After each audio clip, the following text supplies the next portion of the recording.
الحمدللہ رب العالمین والصلاة والسلام علی رسولہ الکریم۔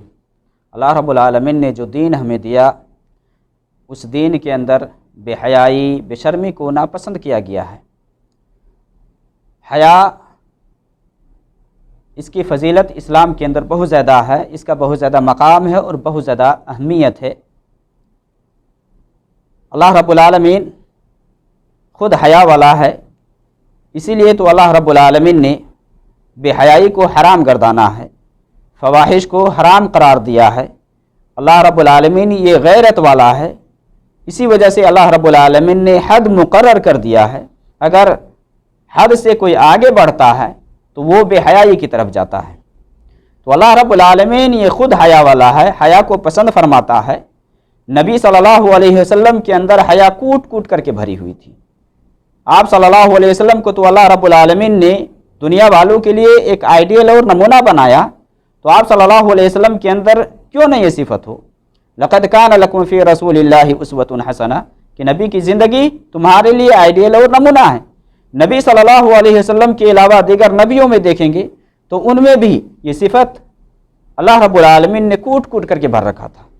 اور کیوں نہ ہو، انبیاء یا رسول یہ اپنی امتوں کے لیے رہبر اور رہنما بن کر آتے ہیں، یہ آئیڈیل اور نمونہ بن کے آتے ہیں، تو ان کے اندر سے اگر یہ حیا والی صفت اگر مفقود ہو جائے تو یہ عیب والی بات ہے۔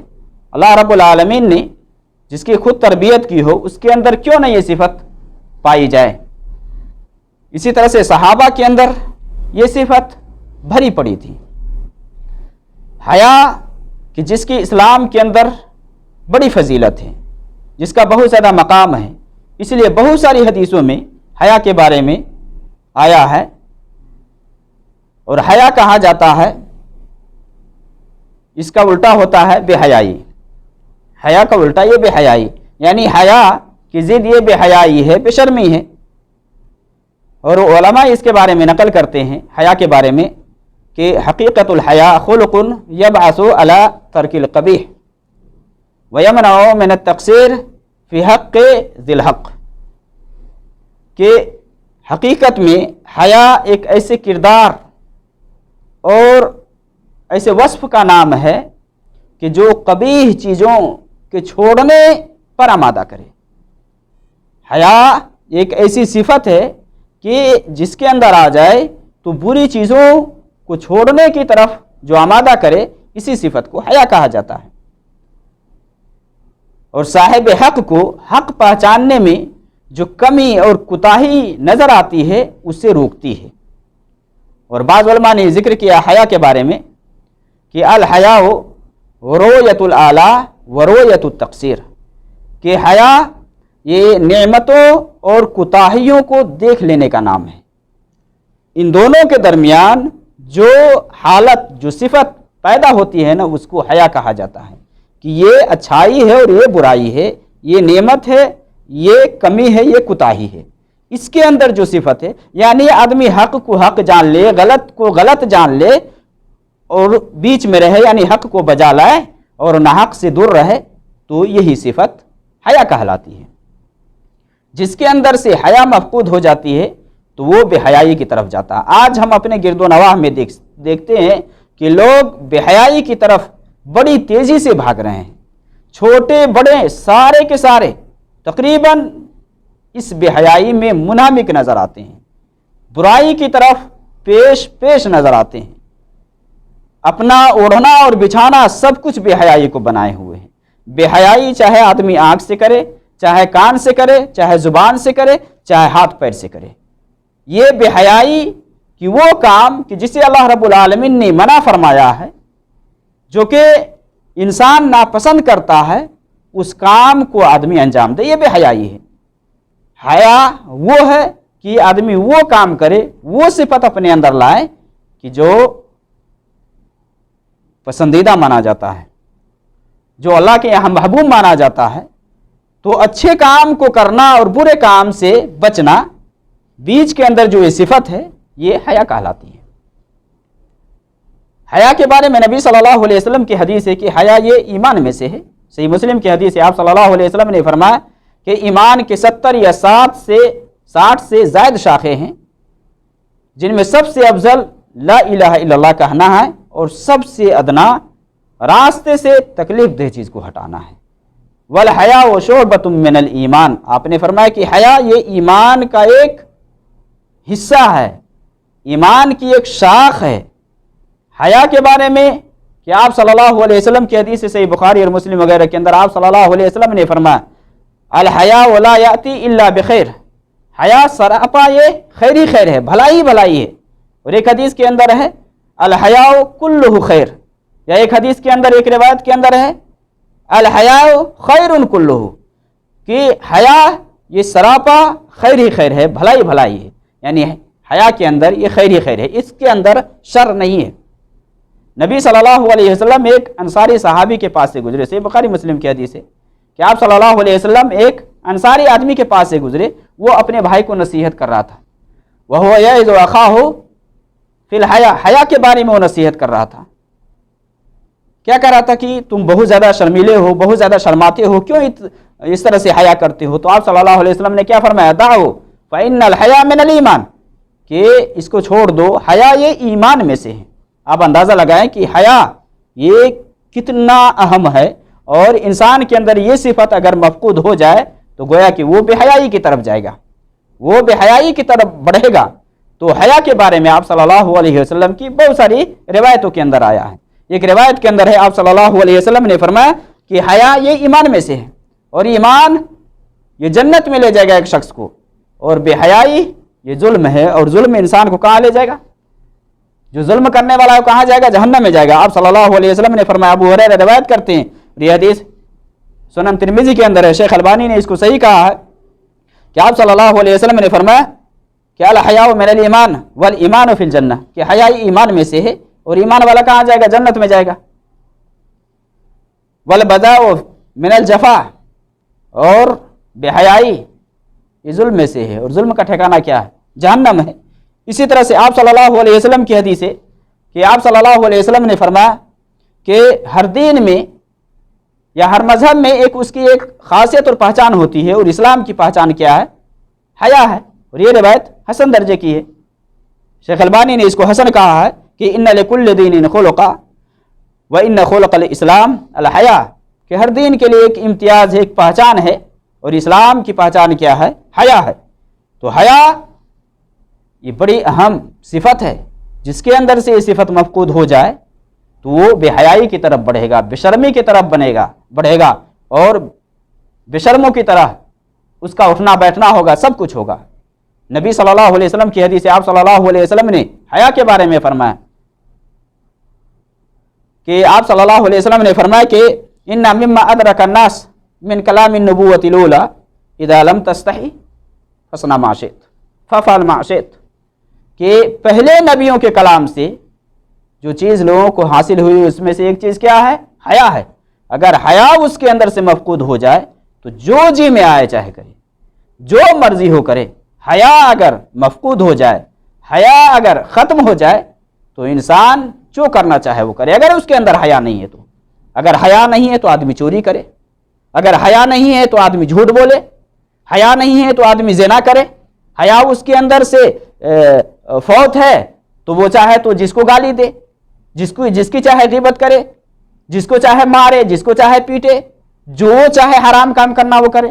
حیا اگر مفقود ہو جاتی ہے تو جو مرضی کرے۔ گویا کہ یہ سب کام کون کرتے ہیں؟ یہ بے حیا کرتے ہیں۔ جس کے اندر بے شرمی آ جاتی ہے، بے حیائی آ جاتی ہے، وہ فحش کام کرتے ہیں، وہ زنا کرتے ہیں، وہ فواحش کا نظارہ کرتے ہیں، وہ فواحش کام انجام دیتے ہیں جن کے اندر سے حیا اٹھ جاتی ہے، بے حیائی آ جاتی ہے۔ وہ لوگ نافرمانی والے کام انجام دیتے ہیں، جس میں اللہ کی نافرمانی ہوتی ہے، جس میں اللہ ناراض ہوتا ہے، وہ کام آدمی کرتا ہے۔ تو حیا جس کے بارے میں آپ صلی اللہ علیہ وسلم نے فرمایا کہ ایمان اور حیا یہ دونوں ملے ہوئے ہیں، ایمان اور حیا یہ دونوں ملے ہوئے ہیں۔ اگر ان دونوں میں سے کوئی ایک اٹھ جائے تو دوسرا خود بخود اٹھ جاتا ہے، نکل جاتا ہے۔ آپ صلی اللہ علیہ وسلم کی حدیث ہے، شیخ البانی نے اس کو صحیح الجامع میں صحیح کہا ہے کہ ان الحیا والایمان قرنا جميعا، کہ بے شک حیا اور ایمان یہ دونوں ملے ہوئے ہیں، دونوں آپس میں ملے ہوئے ہیں۔ فإذا رفع أحدهما،